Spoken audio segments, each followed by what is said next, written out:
ಈಗ ನೋಡಿ, ಮಂಡ್ಯ ಜಿಲ್ಲೆ ಬಗ್ಗೆ ಡಿ ಕೆ ಶಿವಕುಮಾರ್ ಹಗುರವಾಗಿ ಮಾತಾಡಿರೋದು, ಮಂಡ್ಯ ಜನ ಛತ್ರಿ ಅಂದಿರೋದನ್ನ ಮಂಡ್ಯ ಜಿಲ್ಲಾ ಜನತೆ ತೀವ್ರವಾಗಿ ಖಂಡಿಸುತ್ತದೆ ಮತ್ತು ಅವರನ್ನು ವಿರೋಧಿಸ್ತದೆ.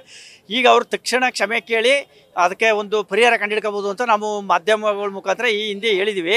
ಈಗ ಅವರು ಅದಕ್ಕೆ ಒಪ್ಪಿ ಅದು ಸಮಂಜಸ ಅಂದ್ಕೊಂಡು ಅವರು ಹೇಳಿದ್ರೆ ನಾವು ಅದನ್ನು ಕ್ಷಮಿಸ್ತೀವಿ. ನಮ್ಮ ಒಳ್ಳೆಯ ಹೃದಯವಂತ, ಶ್ರೀಮಂತ ಹೃದಯವಂತಿಕೆ ಇರುವಂಥ ಜನ ಮಂಡ್ಯ ಜಿಲ್ಲೆಯ ಜನ. ಯಾಕೆಂದರೆ ಹಿಂದೆ SM ಕೃಷ್ಣರವರು ಮುಖ್ಯಮಂತ್ರಿ ಆದಾಗ ಅದೇ JDSನಿಂದ ನಮ್ಮ ಒಬ್ಬರು ಮದ್ದೂರು ತಾಲೂಕಿನ ಇವರು ನಿಂತ್ಕೊಂತ ಹೇಳಿದಾಗ ಅವರು ಆಗ ಅವರು ಇಲ್ಲ ನಮ್ಮ ಜಿಲ್ಲೆಯವರು ಮತ್ತು ನಮ್ಮ ತಾಲೂಕಿನವರೊಬ್ಬರು ಮುಖ್ಯಮಂತ್ರಿ ಆಯ್ತಾರೆ, ಅದರಿಂದ ನಾವು ನಿಂತ್ಕೋದಿಲ್ಲ ಅಂತೇಳಿ ಸಿದ್ದರಾಜು ಅಂತವ್ರು ಹೇಳಿ ಅವ್ರ ಪರವಾಗಿ ನಿಂತ್ಕೊಂಡು ಕೆಲಸ ಮಾಡಿ ಎಲ್ಲ ಒಗ್ಗಟ್ಟಿಂದ ಮಂಡ್ಯ ಜಿಲ್ಲೆಯ ಜನ ಗೆಲ್ಲಿಸಿ ಒಬ್ಬ ಒಳ್ಳೆ ಮುಖ್ಯಮಂತ್ರಿಯನ್ನು ಪಡೆದಿದ್ದ ನಮ್ಮ SM ಕೃಷ್ಣನ.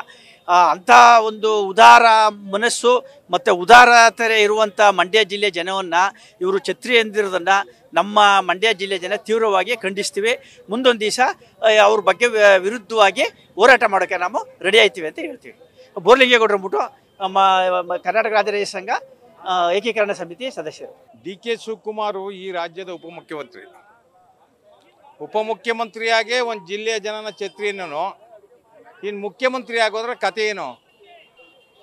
DK ಶಿವಕುಮಾರ್ ತನ್ನ ಚರಿತ್ರೆನ ಬ್ಯಾಕಪ್ ನೋಡ್ಕೊಳ್ಳಿ. ಮಂಡ್ಯದ ಜನ ಮಂಡ್ಯದವ್ರು ಇಲ್ಲದೆ ಇದ್ರೆ ರಾಜಕಾರಣಕ್ಕೆ ಎಂಟ್ರಿ ಇಲ್ಲ. ಅವನು SM ಕೃಷ್ಣರು ಅವನ ರಾಜಕಾರಣಕ್ಕೆ ತಗೊಬಂದು ಚುನಾವಣೆ ತಂದವರು. ಇವತ್ತು ಈ ಮಟ್ಟಕ್ಕೆ ಮಾಡ್ಕೊಂಡು ಯಾರ ಮೇಲೆ ಬರ್ತಾರೆ ಕಂಪ್ಲೇಂಟು? ನಮ್ಮ ಮೇಲೆ ಅಂತಲ್ಲ, ಅವ್ನು ತನ್ನ ಬೆನ್ನ ತಾನು ನೋಡ್ಕೊಳ್ಳಿ. ಆಗ್ತಾ ಇಲ್ಲ ಅವ್ನ ಕೇಳಿ. ಯಾರು CD ಹಗರಣ ಅಂತೆ, ಹನಿ ಡ್ರಾಪ್ ಅಂತೆ, ED IT ಎಲ್ಲ ಯಾರು ರೈಡ್ ಮಾಡಿರೋ? ತಿಹಾರ್ ಜೈಲ್ಗೆ ಹೋಗಿದ್ದವ್ರು ಯಾರು? ಮಂಡ್ಯ ಜನವಾ? DK ಶಿವಕುಮಾರ್ ಗೌರವಯುತವಾಗಿ ನಿನ್ನ ಹುದ್ದೆಗೋಸ್ಕರ ಆ ಹುದ್ದೆಯ ಗೌರವ ಉಳ್ಕೋಬೇಕು ಅನ್ನೋದಾದ್ರೆ ನೀನು ಮಂಡ್ಯ ಜಿಲ್ಲೆಯ ಕ್ಷಮೆ ಕೇಳು. ನನ್ನ ಕಾರ್ಯಕರ್ತರಿಗೆ ಹೇಳ್ಕೊಂಡು ಅಂತಾರೆ, ಬೇರೆ ಕಾಮೆಂಟ್ ಮಾಡ್ತಾವ್ರೆ.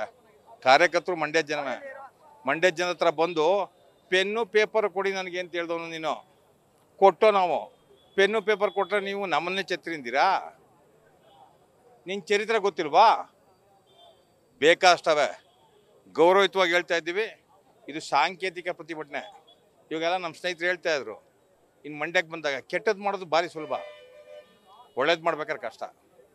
ಹೋರಾಟಗಾರರು ನಾವು. ಯಾವುದೇ ಥರದ ಹೋರಾಟನೂ ಕೂಡ ನಿನ್ನ ವಿರುದ್ಧ ಮಾಡ್ತೀವಿ. ದಯವಿಟ್ಟು ಈ ಜಿಲ್ಲೆಯ ಜನತೆ ಕ್ಷಮೆ ಕೇಳು. ಅದು ನಿನ್ನ ಪಕ್ಷದವರೇ ಆಗಲಿ, ವಿರೋಧ ಪಕ್ಷದವರೇ ಆಗಲಿ, ಎಲ್ಲರನ್ನೂ ಕೂಡ ಕ್ಷಮೆ ಕೇಳ್ಬಿಡೋದನ್ನೇ ಮಂಡ್ಯ ಜಿಲ್ಲೆ ಒಳಗೆ ಬಾ ಅಂತ ಹೇಳ್ತೀವಿ. ಯಾವ ನಾನಾ ಥರ ಇರ್ತದೆ ಸಂಘಟನೆ ಅದಲ್ಲ. ಆ ಕ್ಷಣಕ್ಕೆ ಏನು ತೀರ್ಮಾನ ಆಗುತ್ತೆ? ನಾವೆಲ್ಲ ಛತ್ರಿ, ನೀನು ಛತ್ರಿ ಅನ್ನೋದಕ್ಕೆ ಛತ್ರಿ ಇಟ್ಕೊಂಬಂತೀವಿ. ಹಂಗೆ ಅವತ್ತಿನ ಸಂದರ್ಭಕ್ಕೆ ಏನಾಗುತ್ತೆ ಅದ್ರ ಮೇಲೆ ಚಳವಳಿ ರೂಪಿಸ್ತೀವಿ. ಶಂಭುನಳ್ಳಿ ಸುರೇಶ್ ಅಂತ. ಏನು ರಾಜ್ಯ ಕಾಂಗ್ರೆಸ್ ಅಧ್ಯಕ್ಷರಾದಂಥ DK ಶಿವಕುಮಾರ್ ಅವರು ಸರ್ಕಾರದ ಮಂತ್ರಿಗಳು ಕೂಡ ಆಗಿದ್ದಾರೆ.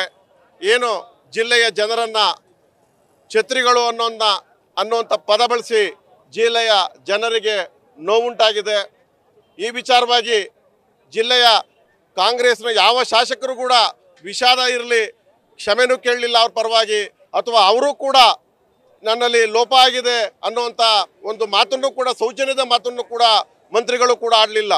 ಇದು ಈ ಜಿಲ್ಲೆಗೆ ಮಾಡಿರ್ತಕ್ಕಂಥ ಅಪಮಾನ, ಈ ಜಿಲ್ಲೆಯ ಜನರಿಗೆ ಮಾಡಿರ್ತಕ್ಕಂಥ ಅವಮಾನ ಅಂತೇಳಿ ಈ ಜಿಲ್ಲೆಯ ಎಲ್ಲ ಜನರ ಪ್ರತಿನಿಧಿಗಳಾಗಿ ಸಂಘ ಸಂಸ್ಥೆಗಳು DK ಶಿವಕುಮಾರ್ ಭಾಷೆ ಅದನ್ನು ಹಿಂತಗೊಳ್ಬೇಕು.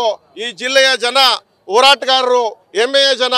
ಸ್ವತಂತ್ರ ಪೂರ್ವದಲ್ಲೂ ಕೂಡ, ಸ್ವತಂತ್ರ ನಂತರದಲ್ಲೂ ಕೂಡ ಕಾಂಗ್ರೆಸ್ಸಿನ ದೊಡ್ಡ ಹೋರಾಟಗಾರರು ಇಲ್ಲಿದ್ದರು. ಇವರು ಮೊನ್ನೆ ಇವರು ಕಾಂಗ್ರೆಸ್ನ ಅನುಯಾಯಿಗಳು ಅಂತೇಳಿ ಬಂದು ಈ ಥರ ಪದ ಬಳಕೆ ಮಾಡ್ತಾ ಇರೋದ್ರಿಂದ ಆ ಕಾಂಗ್ರೆಸ್ ಪಕ್ಷ ಧೂಳಿಪಟ ಆಗುವಂಥ ವ್ಯವಸ್ಥೆಯಲ್ಲಿ ನಮ್ಮ ಜಿಲ್ಲೆಯಲ್ಲಿ ಆಗ್ತದೆ ಅಂತೇಳಿ DK ಶಿವಕುಮಾರ್ ಅವರಿಗೆ ಎಚ್ಚರಿಸ್ತಾ ಇದ್ದೀವಿ. ಇನ್ನು ಮುಂದೆ ಅವ್ರು ಎಲ್ಲೇ ಬಂದರು ಈ ನಮ್ಮ ಜಿಲ್ಲೆಗೆ ಕಾಲಿಟ್ಟರೆ ಅವ್ರ ವಿರುದ್ಧ ಛತ್ರಿ ಪ್ರದರ್ಶನ ಮತ್ತು ಕಪ್ಪು ಬಾವುಟ ಪ್ರದರ್ಶನವನ್ನು ಮಾಡ್ತೀವಿ ಅಂತೇಳಿ ಅವ್ರಿಗೆ ಎಚ್ಚರಿಸ್ತಾ ಇದ್ದೀವಿ. ಮಂಜೇಶ್ ಗೌಡ, ಜಿಲ್ಲಾ ರೈತ ಸಂಘದ ಪ್ರಧಾನ ಕಾರ್ಯದರ್ಶಿ.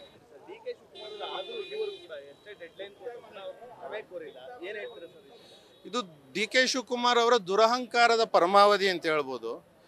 ಅವರು ಸೋತಾಗ ಇಲ್ಲಿ ಮಂಡ್ಯದಲ್ಲಿ MLAಗಳೇ ಇಲ್ದಿದ್ದಂಥ ಸಂದರ್ಭದಲ್ಲಿ ಬಂದು ಮನವಿ ಮಾಡಿದ್ರು, ನನಗೆ ಪೆನ್ನು ಪೇಪರ್ ಕೊಡಿ, ಅಧಿಕಾರ ಕೊಡಿ ಅಂತ ಬೇಡ್ಕೊಂಡ್ರು.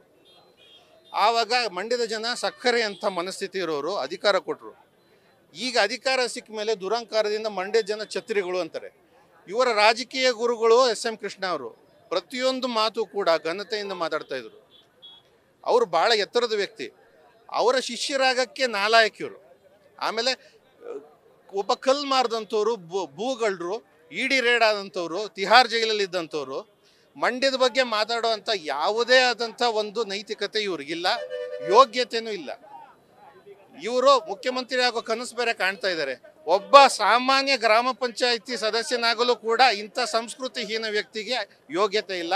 ಆ ಕಾರಣ ಇವರೇನಾದ್ರು ನೆಕ್ಸ್ಟು ಜಿಲ್ಲಾ ಪಂಚಾಯತಿ ತಾಲೂಕ್ ಪಂಚಾಯತಿ ಎಲೆಕ್ಷನಲ್ಲಿ ವೋಟ್ ಕೇಳಕ್ಕೆ ಬಂದರೆ ನಾವು ಕಾಂಗ್ರೆಸ್ಗಂತೂ ವೋಟ್ ಹಾಕಲ್ಲ, ಕಪ್ಪು ಬಾವುಟ ಪ್ರದರ್ಶನ ಮಾಡ್ತೀವಿ. ಮತ್ತು ಜನರೆಲ್ಲ ಇವಾಗ ತೀರ್ಮಾನ ಮಾಡಿದ್ದಾರೆ, ಮೊಟ್ಟೆ ಹೊಡಿಬೇಕು, ಮಸಿ ಬಳಿಬೇಕು, ಸಗಣಿ ಏರಿಸಬೇಕು ಅಂತ. ನಾವಂತೂ ಕಪ್ಪು ಬಾವುಟ ಪ್ರದರ್ಶನ ಮಾಡ್ತೀವಿ. ಈ ಛತ್ರಿಯನ್ನು ಏನು ಅಂತಾರಾಜ್ಯ ಛತ್ರಿ ಅಂತೀವಿ. ಕಾರಣ ಮೊನ್ನೆ ಇವರು 18ನೇ ನಂಬರ್ ಗೇಟ್ನಿಂದ 5 TMC ನೀರು ತಮಿಳ್ನಾಡಿಗೆ ಬಿಟ್ಟಿದ್ದಾರೆ. ಅದು ವಿಶ್ವೇಶ್ವರಯ್ಯನವರ ಕಾಲದಲ್ಲಿ ಅಳವಡಿಸಿದಂಥ ಗೇಟ್ ಇದೆಯಲ್ಲ, ಅದು ಆದೇಶವಿಲ್ಲದೆ ಬಿಡೋಕ್ಕಾಗಲ್ಲ.